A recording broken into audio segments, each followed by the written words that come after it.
Estamos de volta com o nosso programa e agora vamos falar sobre o trabalho da Embrapa Meio Ambiente em Jaguariúna, São Paulo. A visita fez parte da programação do Roadshow para jornalistas e influenciadores digitais do agronegócio, realizado pela Texto Comunicação Corporativa, comandada pelo jornalista Altair Albuquerque, a quem agradecemos o convite. A Embrapa Meio Ambiente atua em todo o Brasil e é reconhecida como referência nacional e internacional. Confira como o trabalho da Embrapa Meio Ambiente é desenvolvido neste vídeo institucional.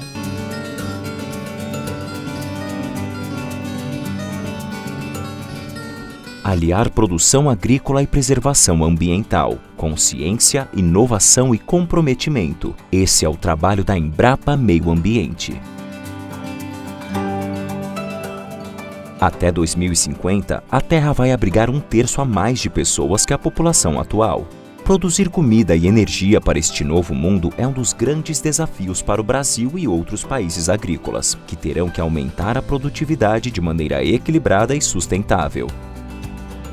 Como desenvolver soluções tecnológicas para garantir segurança alimentar e poupar os nossos recursos naturais? Como aumentar a nossa produção agrícola sem comprometer os ecossistemas e a biodiversidade? Como criar uma agricultura mais resiliente às mudanças climáticas? É para dar respostas a essas questões que a Embrapa Meio Ambiente se dedica todos os dias à pesquisa e à inovação tecnológica no campo. Na sede de Jaguariúna, no estado de São Paulo, um time multidisciplinar de profissionais desenvolve pesquisas em laboratórios, fazendas experimentais e em áreas de preservação. Com o objetivo de fortalecer uma agricultura sustentável e eficiente para o país, a Embrapa Meio Ambiente realiza pesquisas sobre qualidade do solo, da água e investe na criação de novos produtos que visam a manutenção da nossa biodiversidade. Um exemplo é o desenvolvimento de bioprodutos que combatem as pragas e doenças e as pesquisas com abelhas que aumentam a produtividade das culturas agrícolas. Atua também na criação de softwares e aplicativos que promovem a correta gestão ambiental das propriedades rurais e facilitam o manejo da produção. Além do investimento nas mais modernas tecnologias na área produtiva, a Embrapa também estimula a agricultura familiar e as práticas de agrofloresta e agroecologia. Fomenta a agricultura de baixo carbono e os modelos de integração lavoura-pecuária-floresta, incentivando a redução de emissão de carbono, o uso racional de insumos e dos recursos naturais. A Embrapa é referência mundial em pesquisa sobre agricultura e mudanças climáticas, com importantes estudos sobre a adaptação de culturas agrícolas e a mitigação dos impactos, orientando políticas públicas para a elaboração de diretrizes sustentáveis para a agricultura do país. O desafio agrícola brasileiro é grande, mas a Embrapa Meio Ambiente tem construído caminhos frutíferos que priorizam o bem-estar social dos produtores e da população. Com tecnologia tropical, cultiva o solo do conhecimento com pesquisas de ponta e planta inovação para colher soluções sustentáveis para o nosso futuro. Conheça a Embrapa Meio Ambiente, unindo pesquisa e tecnologia para preservar o meio ambiente e promover a segurança alimentar para todos. No encontro com os comunicadores do agro, o pesquisador Rodrigo Mendes apresentou parte da equipe da Embrapa Meio Ambiente. A chefe-geral da Embrapa Meio Ambiente, a pesquisadora Ana Paula Packer, falou sobre a atuação da empresa em pesquisa, desenvolvimento e inovação voltada para a interface agricultura, ou seja, atividades agrícolas, pecuárias, florestais e agroindustriais e meio ambiente. Destacou que a Embrapa Meio Ambiente é uma unidade de pesquisa de tema básico da Empresa Brasileira de Pesquisa Agropecuária, Embrapa, vinculada ao Ministério da Agricultura. Ana Paula Packer possui graduação em Engenharia Agronômica pela Universidade de São Paulo, com mestrado e doutorado em Química pela USP. Eu não sei se está todo mundo familiarizado com o tamanho da Embrapa, né? São 43 unidades espalhadas no Brasil inteiro. Então, tem unidades que a gente fala, assim, divide um pouco como unidades que têm um tema específico, que nem Embrapa Meio Ambiente. Então, nós somos dentro de uma Embrapa temática, Embrapas de produto, Embrapa Soja, Embrapa Caprinos e Ovinos do Ceará, e temos também Embrapas que são ecorregionais, Pecuária Sudeste, Pecuária Sul, então, Cerrados, semiárido. Então, a gente tem essa conexão em diferentes termos e em diferentes propósitos dentro da Embrapa. E nós aqui trabalhamos realmente nessa interface entre a agricultura e o meio ambiente. Então, quando se fala de uma agricultura sustentável, uma agricultura que a gente está desenhando para o futuro, essa agricultura tem que vir com sustentabilidade, e a gente trabalha realmente nessa interface, olhando para diversos temas, que a gente vai pontuar alguns deles aqui, e tentando mostrar um pouco do que a gente realmente faz. Uma historinha bem rápida, né? A Embrapa Meio Ambiente, ela surgiu em 1982 como Embrapa, que trabalhava especificamente com defensivos agrícolas, e depois ela foi se adaptando ao longo do tempo, e um ano depois da Rio 92, ela se tornou Embrapa Meio Ambiente. Então, a gente olha para essa agricultura multifacetada, de A a Z, pequeno, médio, grande, startup, olhando realmente como a gente pode tornar a agricultura um pouco mais sustentável. Nós somos um total de 180 empregados aqui. A gente fala empregados mesmo, é meio feio, mas a gente aí continua chamando de empregados e chefe. É chefe mesmo, não é diretor nem nada, é chefe geral. São 180 empregados, e a gente tem um corpo de pesquisadores, de 72 pesquisadores. São muitos pesquisadores aqui dentro da unidade, e eles permeiam vários temas e várias ações de pesquisa dentro de 4 grandes temas que a gente dividiu aqui dentro da unidade. Dentro dessa infraestrutura, nós temos 7 laboratórios, 2 centrais analíticas. Aqui a gente comporta dentro da unidade a plataforma ABC, que ela tem uma conexão muito grande com o Ministério da Agricultura para tratar do plano ABC, né, do plano de agricultura de baixo carbono, hoje é ABC+, então a gente fez parte da primeira etapa, ajudou a construir a segunda, e também estamos dentro dessa conexão, olhando tanto para a mitigação das ações das mudanças climáticas dentro do plano ABC, como da adaptação, que vem muito forte dentro do ABC+.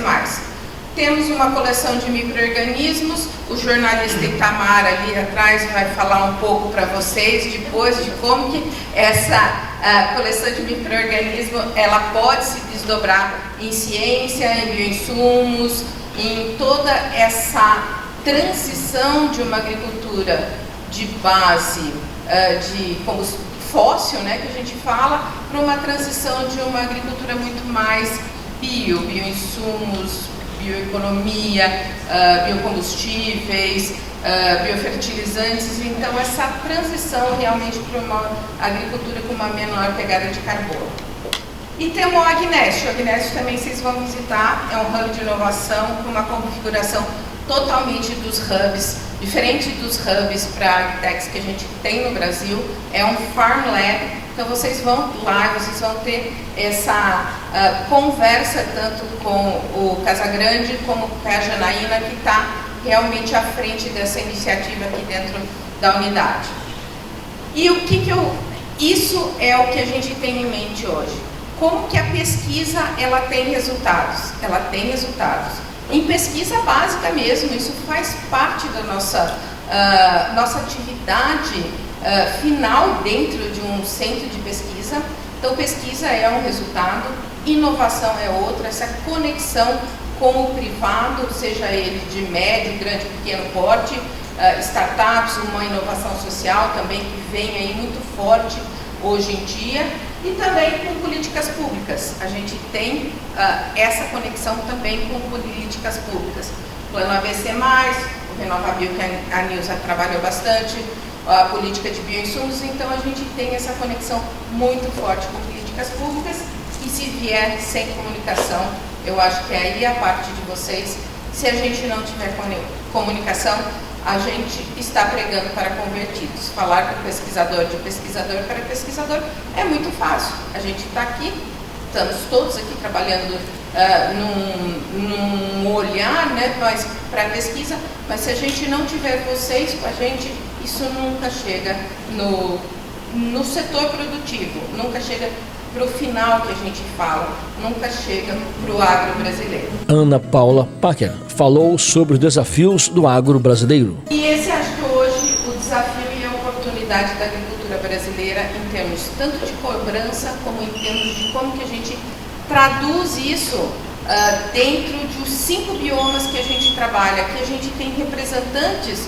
dos 5 biomas e a gente sabe muito bem que esses 5 biomas têm características diferentes, tipos de solos diferentes, sistemas de manejo diferentes e como que a gente trata eles de uma forma não uníssona, que não tem jeito, mas como que a gente mapeia as oportunidades e as possibilidades dentro desse contexto de um Brasil que tem que mostrar para todo mundo, não só internamente como externamente, que nós estamos olhando para uma agricultura do futuro e olhando para uma agricultura sustentável.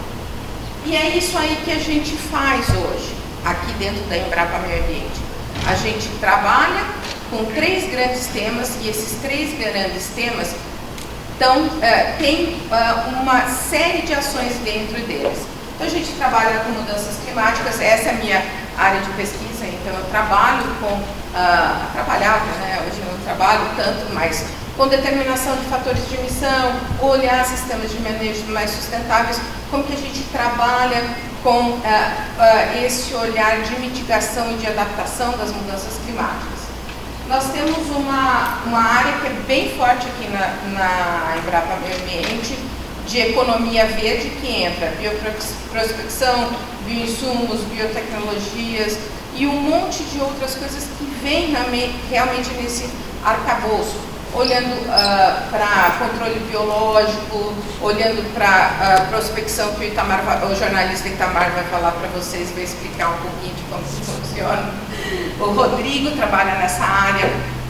Temos uma área de sistemas de produção sustentáveis, a Nilza está aí trabalhando com isso faz muito tempo, olhar como a gente pode realmente diminuir o impacto da agricultura tradicional dentro de um contexto dessa agricultura realmente de menor pegada de carbono ou de menor impacto ambiental. E dentro desses sistemas sustentáveis, a gente tem integração lavoura-pecuária-floresta, aquicultura, sistemas agroflorestais, meliponicultura, um pouco de, eu não falaria agricultura de precisão, mas entra um pouquinho de uma agricultura que tem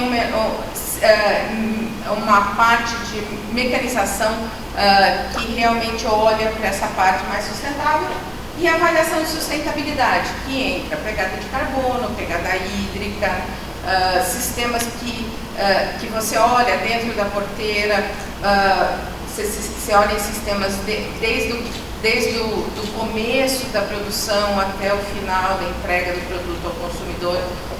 Então tem várias modalidades de avaliação de sustentabilidade. E isso, se não vier com inovação e com políticas públicas, também a gente está pregando para convergir. Em seguida, o pesquisador Robertson Roland Barizon falou sobre sustentabilidade. Ele é chefe do Departamento de Desenvolvimento da Embrapa Meio Ambiente. Robertson atua na linha de pesquisa dinâmica ambiental de pesticidas. Possui graduação em agronomia pela Universidade Federal do Paraná, mestrado em agronomia pela Universidade Estadual Paulista Júlio de Mesquita Filho e doutorado em agronomia, solos e nutrição de plantas pela USP. Robertson Barizon é membro do Comitê Gestor do Portfólio de Manejo Racional de Agrotóxicos da Embrapa. O tema sustentabilidade, né, que é o tema principal aqui da Embrapa Meio Ambiente, é um tema muito amplo, né, um tema que todos nós estamos comentando, mas é um tema muito amplo que tem muitas dimensões, né, tem o tripé social, econômico e ambiental. E dentro do ambiental, você tem inúmeras subdimensões, vamos colocar assim, né? Então, o carbono hoje talvez seja a dimensão mais discutida, né? Até pela urgência e importância do tema. Todos nós estamos vivendo os impactos das mudanças climáticas, né? Totalmente relacionado com o carbono e relacionado com a agricultura. Então, aqui vai ser comentado aqui, né? A Nilza vai ter a oportunidade de dar um pouco mais de detalhes, mas a sustentabilidade ela tem outras dimensões que são tão importantes quanto o carbono, mas que pela urgência do tema, né, acaba sendo colocado em segundo plano. Uma dessas dimensões de extrema importância é a biodiversidade. Talvez vocês estejam acompanhando, né, a gente vive uma crise de biodiversidade planetária. Nunca antes, né, ou poucos eventos na história do planeta, nós tivemos um decréscimo da biodiversidade como nós estamos tendo agora. E muito disso é pela ação humana, né? Todas as ações humanas. E a agricultura é uma dessas ações. Então, o que a gente se propõe aqui também é ter um olhar para a biodiversidade. Tá? Como a agricultura interage com a biodiversidade. E para isso, né, carbono, para biodiversidade, nós temos que ter métricas. Né? Como você define que um empreendimento ele é mais sustentável que o outro, que uma propriedade é mais sustentável que o outro, que uma prática é mais sustentável que outra? A gente precisa mensurar, a gente precisa avaliar, e as métricas são muito importantes para isso. Né? Então, quando a gente vai discutir biodiversidade, quando a gente vai discutir carbono, uso racional da água, a gente precisa de métricas. Né? E uma boa parte dos nossos esforços aqui na pesquisa é no desenvolvimento de métricas. Né? O desenvolvimento de métricas ela tem várias implicações. Talvez uma das primeiras implicações é a imagem internacional do Brasil. Né?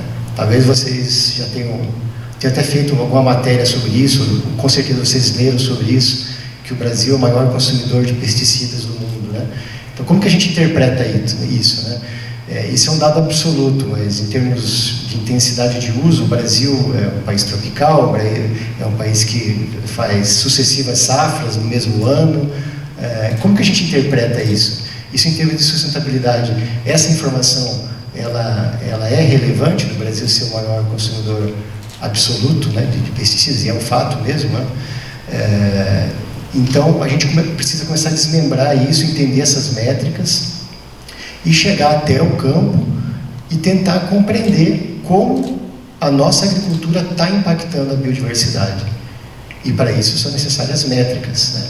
Então, a gente tem atuado, né, em diferentes abordagens para avaliar, com modelagem, com idas a campo, com coletas de micro-organismos bentônicos, os micro-organismos que vivem lá no fundo dos cursos d'água, aplicando metagenômica para você entender a diversidade dos organismos que estão convivendo naquele ecossistema e relacionar isso com as práticas agrícolas daquela bacia agrícola. Então, isso é um trabalho bem complexo, multidisciplinar, que envolve um grande esforço nosso aqui, mas que nós entendemos que é muito importante para que a gente avance na sustentabilidade do agro brasileiro. Né? Então, esse é um aspecto de por que se desenvolve métricas. Um outro aspecto que está muito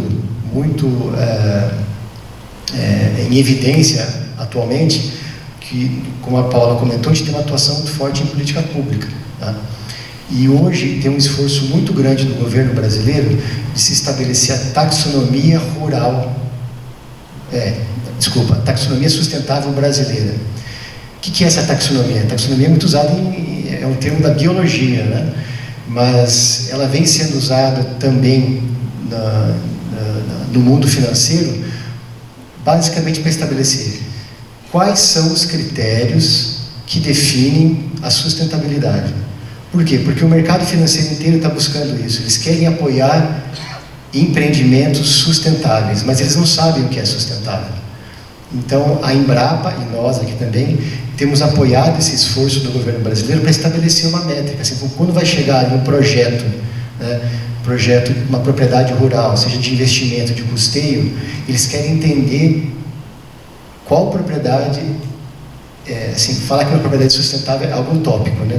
Então, qual propriedade é mais sustentável, que incorpora mais práticas sustentáveis e que deve ser premiada com algum benefício financeiro, seja uma taxa de financiamento diferenciada, uma debenture. Tem diversos mecanismos que o mercado financeiro está buscando para premiar essas práticas sustentáveis. Mas para isso a gente precisa das métricas, né? Então a nossa atuação, uma boa parte dela nessa avaliação dessas 4 grandes áreas aqui, né, da avaliação de sustentabilidade, é na busca dessas métricas que vão apoiar uma infinidade de aplicações. E a pesquisadora Nilza Ramos falou sobre políticas agrícolas sustentáveis, como o carbono, por exemplo. Ela é graduada em agronomia pela Universidade Estadual Paulista Júlio de Mesquita Filho, Unesp Jaboticabal, com especialização em produção vegetal pelo Instituto Agronômico de Campinas, IAC, mestrado em agronomia, produção e tecnologia de sementes, também pela Unesp Jaboticabal, e doutorado em agronomia fitotecnia pela Universidade de São Paulo, Exalc USP, Piracicaba. Nilza Ramos é pesquisadora da Empresa Brasileira de Pesquisa Agropecuária, Embrapa Meio Ambiente, na área de produção de biomassa e agroenergia, com interface ambiental. Tem experiência em manejo e produção de culturas agroenergéticas, produção e tecnologia de sementes, vigor, análise, armazenamento e campos de produção. E hoje eu estou aqui, né, representando todo um grupo de trabalho. Na verdade, não sou eu que trabalho sozinho com essa temática, né? Como a Paula explicou, eu trabalho em sistemas ou práticas agrícolas mais sustentáveis, e um dos pilares que o Robson explicou muito bem hoje, que a gente trata, é a questão do carbono, tá? Lógico que nós temos a água, a gente tem a biodiversidade, mas o carbono é o assunto que está mais em evidência, e ele não é tratado assim a tão curto prazo aqui. A unidade já trabalha com esse tema há muito tempo, né? E a gente foi levando ao longo do tempo, dentro das nossas pesquisas, a importância para que o setor percebesse a relevância dessa questão do carbono. Por que a gente fala quando a gente fala carbono? Na verdade, o carbono ele é uma simplificação, tá? Ele é uma simplificação de emissões decorrentes de gases de efeito estufa, e dentro dos gases a gente tem o CO2, a gente tem o N2O, que é o óxido nitroso, e a gente tem o metano. Quando a gente faz um cálculo e transforma tudo isso para CO2 equivalente, e depois a gente transforma isso para carbono, tá? Isso está relacionado com mudanças climáticas.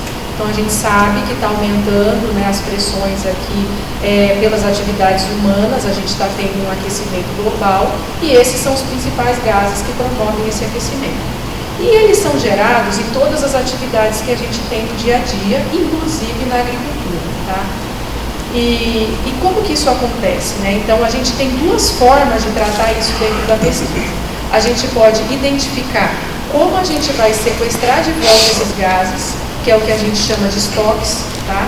Isso a gente só pode fazer via solo ou via planta em pé, ou então em técnicas mais atuais que hoje a gente chama de armazenamento, em captura e armazenamento em poços, né, que a gente não sabe que impacto isso vai ter no futuro. Ou, por outro lado, a gente pode evitar de emitir, porque a gente sabe que nós vamos ter que desenvolver as atividades de qualquer forma, a gente vai ter que produzir alimentos, a gente vai ter que produzir combustíveis, e que de preferência, então, a gente produza biocombustíveis e alimentos com práticas que tenham uma emissão um pouco menor. Então, aqui no nosso grupo, a gente procura identificar como capturar, né, e como quantificar esse carbono que pode ser capturado no solo. Então, tem lá uma equipe, vocês vão conversar com o Cristiano, né, ele é um dos especialistas nisso. Então, a gente está vendo no perfil do solo como que o carbono está estocado. Existe alguma prática agrícola que eu consiga estocar mais carbono nesse solo? Isso vai acontecer no curto prazo, no médio prazo? Eu posso, então, depois, talvez levar esse produtor que está contribuindo para que esse CO2 seja retirado e estocado, ele ganhe um pouco mais desse produto em relação àquele que faz de forma tradicional? Então, aqui na nossa unidade, a gente está procurando entender isso, indicar que práticas que possam acontecer, e depois, uma outra equipe, que eu também participo, está procurando entender como contabilizar, né? Como contabilizar esse sequestro que eu posso ter e essas emissões que eu vou tendo ao longo do ciclo, como que eu vou contabilizar, que nem o Barizon comentou, né? Eu tenho que ter métricas, eu vou ter que propor uma linha de base para dizer, ó, na média, né, um determinado produto, ele tem uma quantidade de carbono por tonelada de produção. Ah, se eu estiver acima dessa média, significa que eu estou evitando, então, né, de emitir ainda mais. Se eu estiver abaixo, como que eu estou em relação a essa linha de base?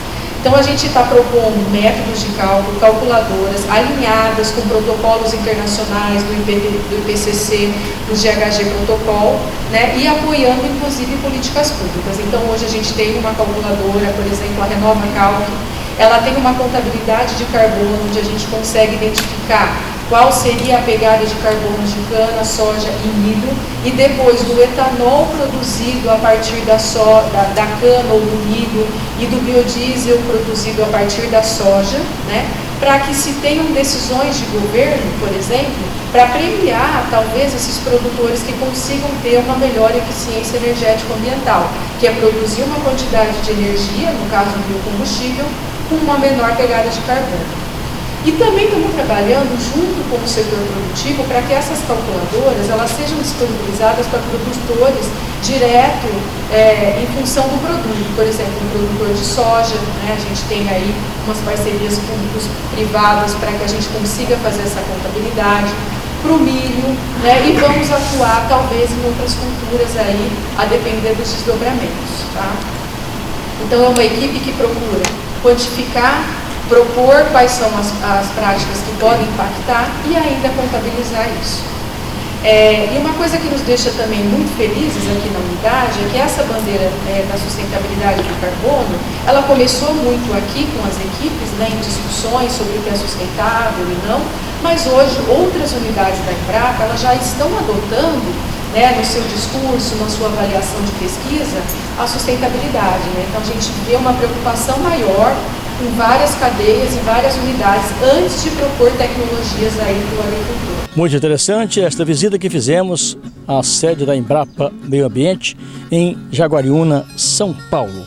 Realmente muito interessante o trabalho que ele desenvolve lá. Muito obrigado à Embrapa Meio Ambiente pela receptividade e muito obrigado ao jornalista Altair Albuquerque, da Texto Comunicação, responsável pelo roadshow para jornalistas do agronegócio. A seguir, vamos falar sobre comunicação do agro. O presidente da ABMRA, Ricardo de Codemos, fala sobre o projeto Marca Agro Brasil. Aguarde.